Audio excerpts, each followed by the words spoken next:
Panoorin natin mga kasampiak. Bumuelta si Martin Romualdez Tambaloslos sa sinabi ni Inday Sara na 2 tao lang yung may control ng budget ng buong Pilipinas. Si Tambi, Malaking Tambi Romualdez, at isa pa si Saldico, yung nagmamalinis. Bumuelta si House Speaker Martin Romualdez sa mga taong hindi ginastos ng tama ang pera ng bayan, kaya binabakbakan ang Kamara. Giit ng Speaker, hindi dapat nagtuturo ang may kasalanan. Nasa frontline ng balitang yan, si Marian Enriquez. Sa pagbubukas ng deliberasyon sa plenaryo para sa mahigit 6.3 trillion pesos na proposed budget sa susunod na taon, malaman ang mga binitawang pasaring ni House Speaker Martin Romualdez kanina. Hindi raw nila kukonsintihin ang mga hipokrito at iiwas sa pagtalakay sa budget. We cannot ignore the reality that there are those who seek to undermine our work. Yes. Critics who speak of accountability while conveniently ignoring their own misuse of public funds.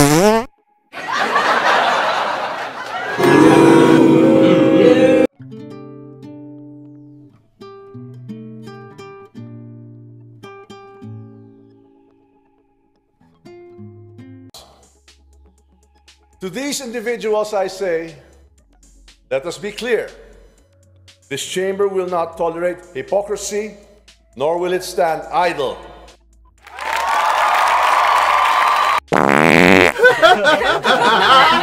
In the face of such blatant disregard of public trust.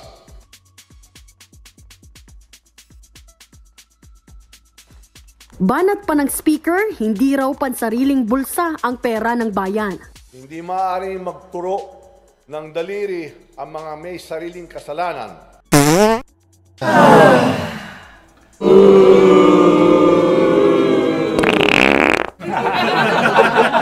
Sa harap ng Kongreso, lahat ay dadaan sa tamang proseso at walang makatakas sa pananagutan.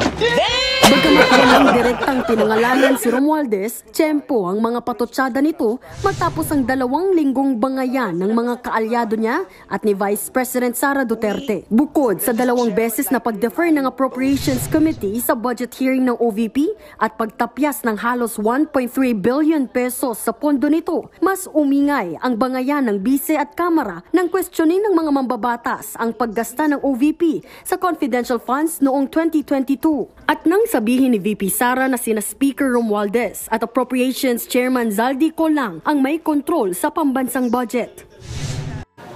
Of Congressman Martin Romualdez ang budget. Ma'am, nung opening po nung plenary debate, sinabi po ni Martin Romualdez, ni Speaker po, na hindi daw ito tolerate ng House ang hypocrisy and wag daw magturo ng kamay. Wag daw magturo ng kamay, ng mga daliri, kamay.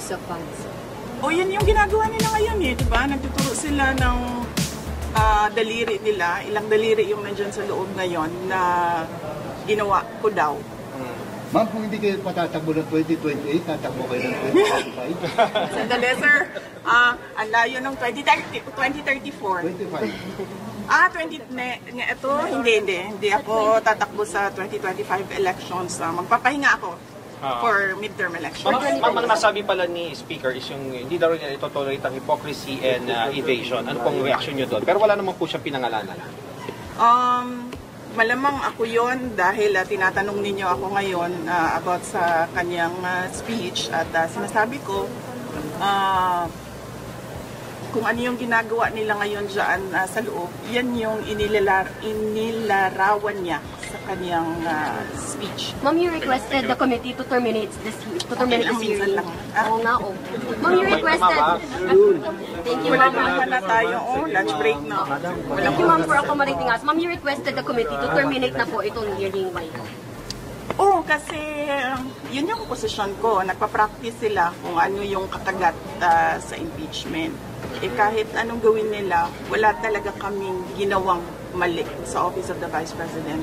Yan ang rason kung bakit ayaw pumunta ng mga tiga-office of the Vice President at sinabi nilang ako na lang yung ipapadala nila. Ma'am, sa next hearing, notice of disallowance. Sagot niyo na po ng OBP yung notice of disallowance. May 6 months kami. When do you plan na submit po? I think January ata yung...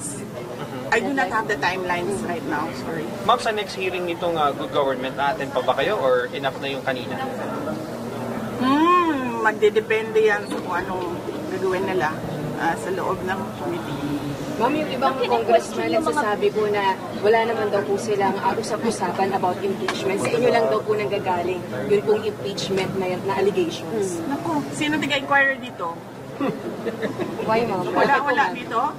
Kasi last year, di ba, lumabas na yung interview ni Congresswoman Franz Castro at sinabi niya na may impeachment at sinabi niya yung 3 na grounds for impeachment.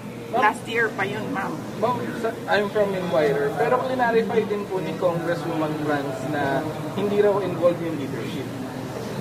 Sabi niya, hindi raw involved yung leadership dun sa... Hindi naman kailangan kasi talaga involved yung leadership. So bakit siya nagdi-deny? It's enough na pinag-uusapan ng mga members of the House of Representatives ang impeachment. Hindi naman kailangan involved ang leadership.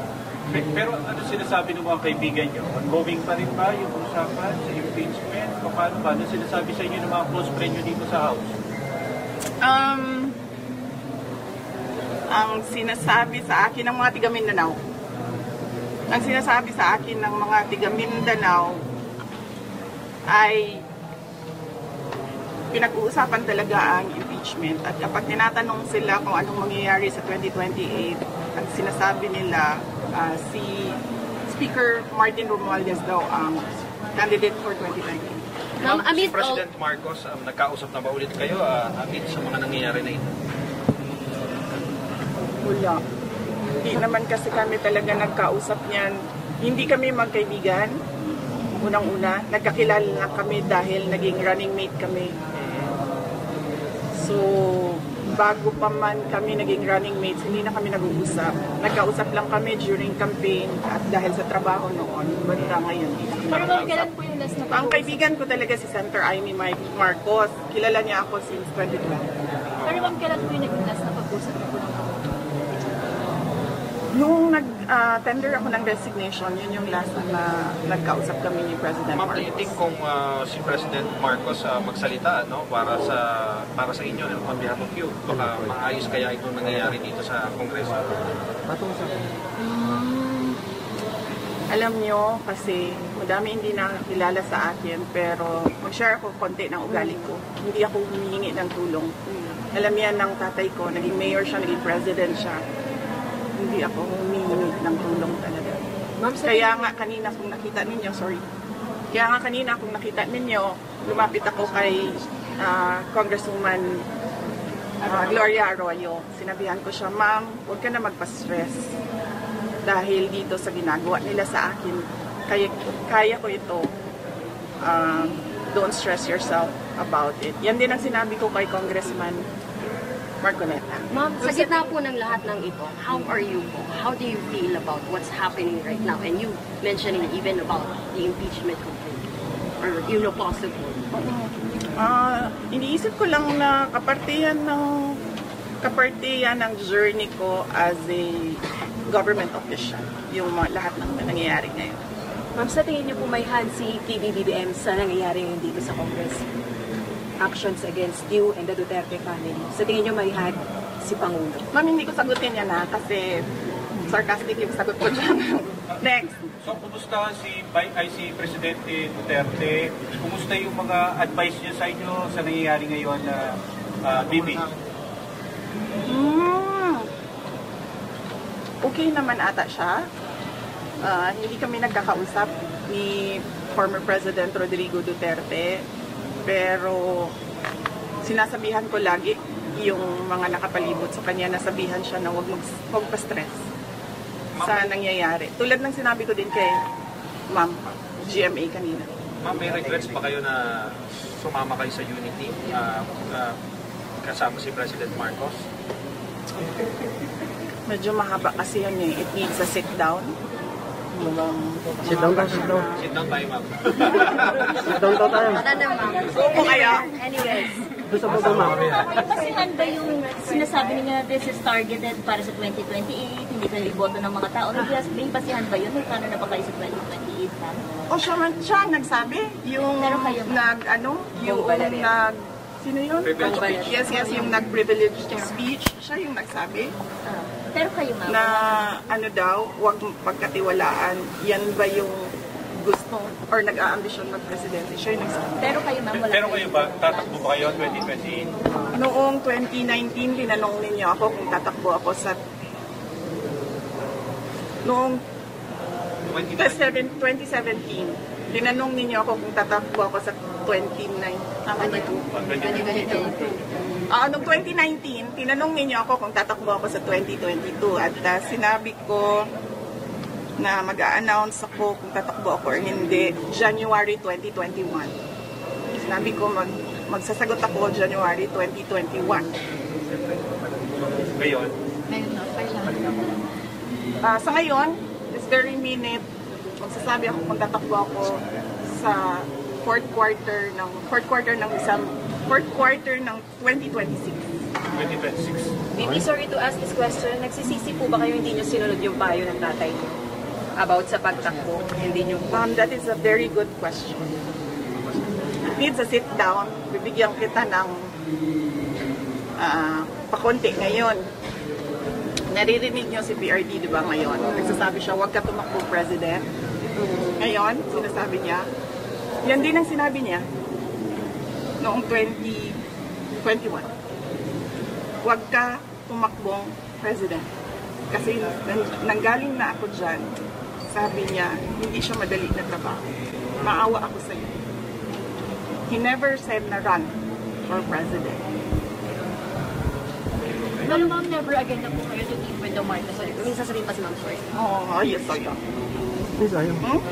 Pero ma'am, baga never again na to team with the Marcos. Never again. Why, ma'am?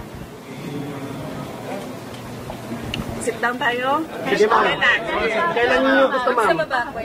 Sa baba, ma'am. Ma'am, last question na lang. You kind of turned emotional when we asked you kamusta ka na kanina and you not asking for help to anyone, even kay CGMA. Kung makikita niyo, di ba, kahit asawa ko, wala siya dito.